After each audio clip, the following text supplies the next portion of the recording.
అంటే పెద్దిరెడ్డి గారి పైన కొడుకు పైన కేసులు పెట్టడం జరిగింది, జైలుకి పంపించడం జరిగింది. సో దానిపైన మీ అభిప్రాయం?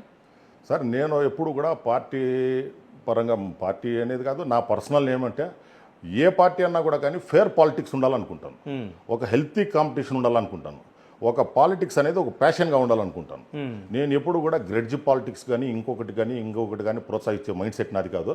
ఖచ్చితంగా ఏ ప్రభుత్వం ఉన్నా ఇప్పుడు ఈ చేత్తో మనం చేస్తే ఇంకో చేత్తో ఇంకో ప్రభుత్వం చేస్తారే కానీ దాన్ని చేయకుండా పోరు. రాజకీయాలు రాను భ్రష్టు పట్టిపోతా ఉందని నేను అనుకుంటున్నాను సార్. ఓకే, అంటే మీరు మార్కెట్ ప్రెసిడెంట్ అన్నట్టు నేను విన్నా. సో అక్కడ గొడవలు జరుగుతూ ఉంటాయంట. ఎందుకు గొడవలు జరుగుతాయి?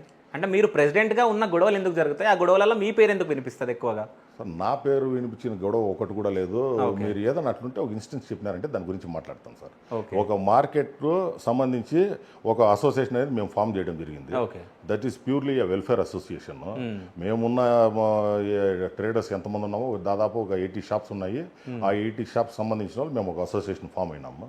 దానికి గౌరవ ప్రెసిడెంట్గా నేను ఉన్నాను, దానికి చైర్మన్గా నేను ఉన్నాను. దానికి సంబంధించి నా ఆధ్వర్యం వచ్చినాక ఇప్పుడు రీసెంట్లీ ఒక 10 days బ్యాక్ ఏదో ఒక చిన్న ఇష్యూ వచ్చింది.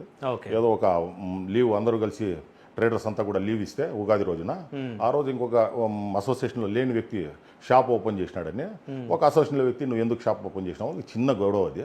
ఆ గొడవని కొందరు దాన్ని పెద్దగా ఇది చేసి అది ఇంకొక రకంగా అది ప్రజల్లోకి వెళ్ళిపోవడం జరిగింది. ఖచ్చితంగా దీన్ని జరిగిన వాస్తవాలు ప్రజలకు తెలాలని చెప్పి ఒక ప్రెస్ మీట్ పెట్టి ఆ జరిగిన గొడవ దానికి సంబంధించిన డీటెయిల్స్ అంతా కూడా అందజేయడం జరిగింది. అక్కడ మీరు చెప్పినట్లు అడుగడుగునా గొడవలు జరుగుతాయి, అంతా కూడా లేదు. ఖచ్చితంగా అంతా కూడా సాఫీగానే జరుగుతాం సార్.